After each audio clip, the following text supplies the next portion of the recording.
অবশেষে পশ্চিমবঙ্গে কিন্তু এসআইআর অর্থাৎ স্পেশাল ইন্টেনসিভ রিভিশন শুরু হয়ে গেল। জাতীয় নির্বাচন কমিশনের প্রতিনিধি দল পুজোর পরেই আমাদের পশ্চিমবঙ্গে চলে আসছে। তাহলে আসুন আমরা জেনে নেই এই সম্পূর্ণ প্রতিবেদনটি, অর্থাৎ খবরে কি বলা হয়েছে। আরেকটি কথা, চ্যানেলে যদি নতুন হয়ে থাকেন তাহলে অবশ্যই চ্যানেলটিকে সাবস্ক্রাইব করবেন, ভিডিওটি স্কিপ না করে অবশ্যই পুরো দেখবার চেষ্টা করবেন, আর ভিডিওটি ভালো লাগলে অবশ্যই ভিডিওতে একটা লাইক আর কমেন্ট করে দেবেন। এবার দেখুন, এখানে এটি নিউজ 18 বাংলার একটি প্রতিবেদন। এখানে বলা হয়েছে, দেখুন, রাজ্যে এবার এসআইআর পুজো মিটতেই বিশেষ প্রস্তুতি, আসছে জাতীয় নির্বাচন কমিশনের 4 সদস্যের টিম। দেখুন, এটি কখন এটি আপডেট হয়েছে লাস্ট অক্টোবরের 3 তারিখ 2025। এখানে পরিষ্কার বলা হয়েছে, দেখুন, দুর্গাপুজো শেষ হতেই শুরু হচ্ছে স্পেশাল ইন্টেনসিভ রিভিশন প্রক্রিয়ার প্রস্তুতি। সেই লক্ষ্যে আগামী সপ্তাহে রাজ্যে আসছে জাতীয় নির্বাচন কমিশনের 4 সদস্যের একটি উচ্চ পর্যায়ের টিম। জাতীয় নির্বাচন কমিশনের এই টিমের নেতৃত্বে থাকবেন ডেপুটি ইলেকশন কমিশনার।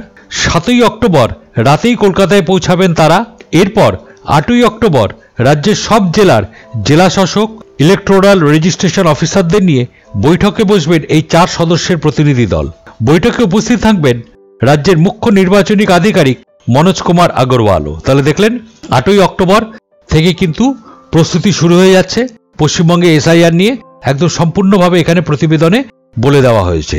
এবার এখানে মূল আলোচনার বিষয় হলো, বৈঠকে প্রতিটি জেলায় স্পেশাল ইন্টেনসিভ রিভিশন প্রস্তুতি নিয়ে বিস্তারিত আলোচনা হবে।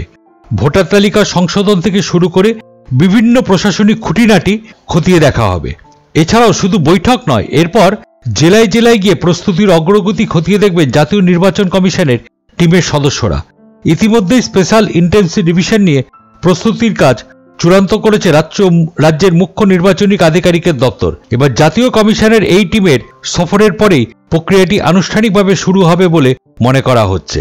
তাহলে একদম পরিষ্কার এখানে বলে দিয়েছে যে এই প্রতিনিধি দল এখানে আসবে এবং এখানে এসে প্রক্রিয়াটি সম্পূর্ণ করলেই কিন্তু পশ্চিমবঙ্গে এসআইআর শুরু হয়ে যাবে। অর্থাৎ পশ্চিমবঙ্গের এসআইআর কিন্তু অলরেডি প্রায় শুরু হতে চলেছে, একদম ঠিক পুজোর পরেই, অর্থাৎ 7ই থেকে 8ই অক্টোবরের পরে যখন এই প্রতিনিধি দল এখান থেকে চলে যাবে, তারপর থেকে কিন্তু পুরো এসআইআর এর যে প্রক্রিয়া পশ্চিমবঙ্গে সেটি শুরু হয়ে যাবে।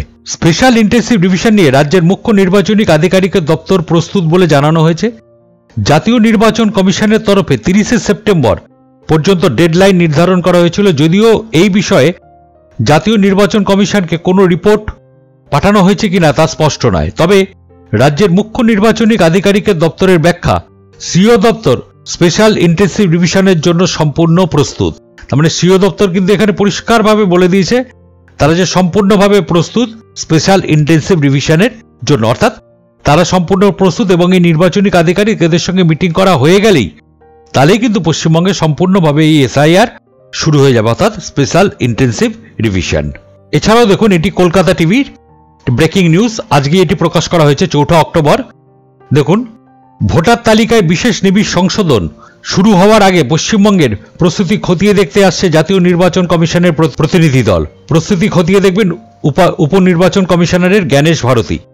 জানা যাচ্ছে 8ই অক্টোবর কমিশনের প্রতিনিধিরা ভার্চুয়াল বৈঠক প্রতিটি জেলার জেলাশাসক, অতিরিক্ত জেলাশাসক, ইলেকটোরাল রেজিস্ট্রেশন অফিসার এবং তথ্য প্রযুক্তি কর্মীদের সঙ্গে প্রস্তুতি পর্যালোচনা করবেন। প্রতিনিধি দলে থাকবেন পশ্চিমবঙ্গের দায়িত্বপ্রাপ্ত উপনির্বাচন কমিশনার জ্ঞানেশ ভারতী, কমিশনের তথ্য প্রযুক্তি শাখার ডিজি সীমা খান্না এবং অন্যান্য উচ্চপদস্থ আধিকারিক।